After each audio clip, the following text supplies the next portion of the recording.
గత 10 ఏళ్లు భద్రాచలం ఆలయం నిర్లక్ష్యానికి గురైందని అన్నారు మంత్రి కొండా సురేఖ. గతంలో సీఎం హోదాలో పట్టు వస్త్రాలు సమర్పించలేదని ఆరోపించారు ఆవిడ. రామాలయ అభివృద్ధికి సైతం నిధులు పెద్దగా ఇవ్వలేదంటున్న కొండా సురేఖతో మా ప్రతినిధి భాస్కర్ ఫేస్ టు ఫేస్. జిల్లాలో శ్రీరామనవమి పూర్తయింది. మరోవైపున అధికారులు మాత్రం పూర్తి స్థాయిలో కూడా ఏర్పాట్లు చేశారు. దీనికి సంబంధించి దేవాదాయ శాఖ మంత్రి కొండా సురేఖ మనతో పాటు మనం మాట్లాడుతున్నాం. మేడం, ఇప్పుడు ఈ దేవాలయంలో మొత్తానికైతే రాముల కళ్యాణం పూర్తిగా జరిగింది. మరోవైపు చూసుకుంటే చాలా వరకు కూడా అంటే ఇక్కడ ఉన్నట్టు అంటే చాలా వరకు ఈ ప్రాంతంలో ఇంకా అభివృద్ధి చేయాలని చెప్పి చాలా డిమాండ్ ఉంది. ఎలా ఉంది ఇదంతా? ఆల్రెడీ మా ప్రభుత్వం డిమాండ్ దిశగా ముందుకెళ్తా ఉంది. ఇప్పటికే 62 కోట్లు ముఖ్యమంత్రి గారు రిలీజ్ చేశారు. చుట్టుపక్కల మనకు ల్యాండ్ అక్విజిషన్ కోసము అక్కడ ఒక్కరితోటే ఎవరితోటో ప్రాబ్లం వస్తుంది. ఆ ఒక్కరిని కూడా సెట్ చేస్తే మనకు ల్యాండ్ పూర్తిగా అక్వైర్ అవుతుంది.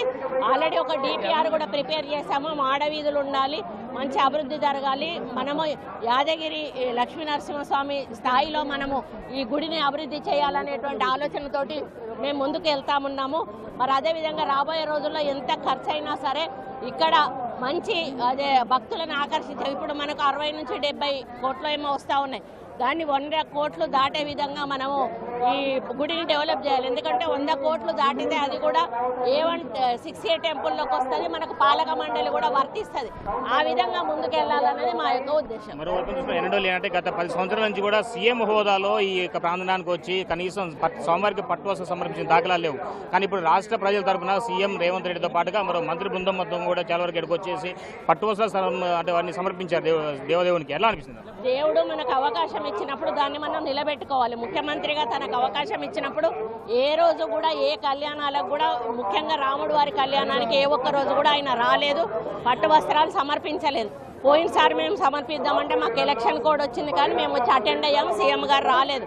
ఈసారి ఎలక్షన్ కోడ్ ఏది లేదు కాబట్టి ముఖ్యమంత్రి గారు స్వయాన సతీ సమేతంగా వచ్చి పట్టు వస్త్రాలు సమర్పించి మరి ముత్యాల తలంబ్రాలు కూడా సమర్పించి ఈరోజు స్వామివారికి అంగరంగ వైభవంగా కళ్యాణం జరిగే విధంగా ఇక్కడ ఉన్న 3 మంత్రులతో సహా ఈఓ గారు, సిబ్బంది, ప్రతి ఒక్కరు, పోలీసు అందరూ కూడా, ముఖ్యంగా కలెక్టర్ గారు కూడా చాలా శ్రద్ధ తీసుకొని మీటింగ్స్ కండక్ట్ చేసి ఎక్కడ అవాంఛనీయ సంఘటనలు జరగకుండా, భక్తులకు అసౌకర్యం కలగకుండా ఈ కార్యక్రమాన్ని దిగ్విజయంగా విజయవంతం చేశారని చెప్పగలం. ఆలయ అభివృద్ధికి ఇంకేమన్నా అవకాశం ఉందా? తప్పకుండా ఈ ల్యాండ్ అక్వైర్ అయిన తర్వాత మళ్ళీ ఫండ్స్ కేటాయించి ఆలయ అభివృద్ధి తప్పకుండా చేస్తాము. మాకు అన్ని ఇట్లాంటి భద్రాద్రి, బాసర, కొన్ని కొందగట్టు, వేములవాడ ఇట్లాంటి కొన్ని టెంపుల్స్, ఒక 7-8 టెంపుల్స్ ఉన్నాయి.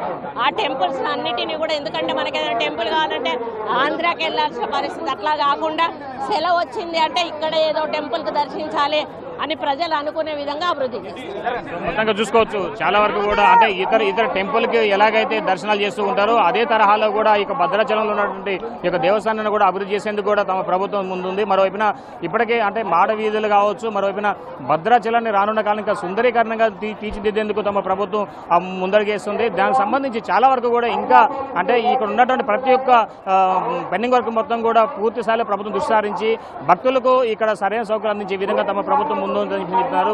మరోవైపు చూసుకుంటే మాత్రం దేవాదాయ శాఖ మంత్రి యొక్క పూర్తి స్థాయిలో కూడా ఇక్కడ 2 రోజుల నుంచి కూడా ఇక్కడ జరుగుతున్న ప్రతి కార్యక్రమానికి ఆమె మొత్తం కూడా మానిటరింగ్ చేసుకుంటూ ఉన్నతాధికారులతో మొత్తానికైతే ఈ యొక్క కార్యక్రమాన్ని దిగ్విజయంగా పూర్తి చేస్తారని చెప్పుకోవచ్చు. ఇది కొంత తాజా పరిస్థితి. సంపత్తో భాస్కర్, బిగ్ టీవీ, భద్రాచలం.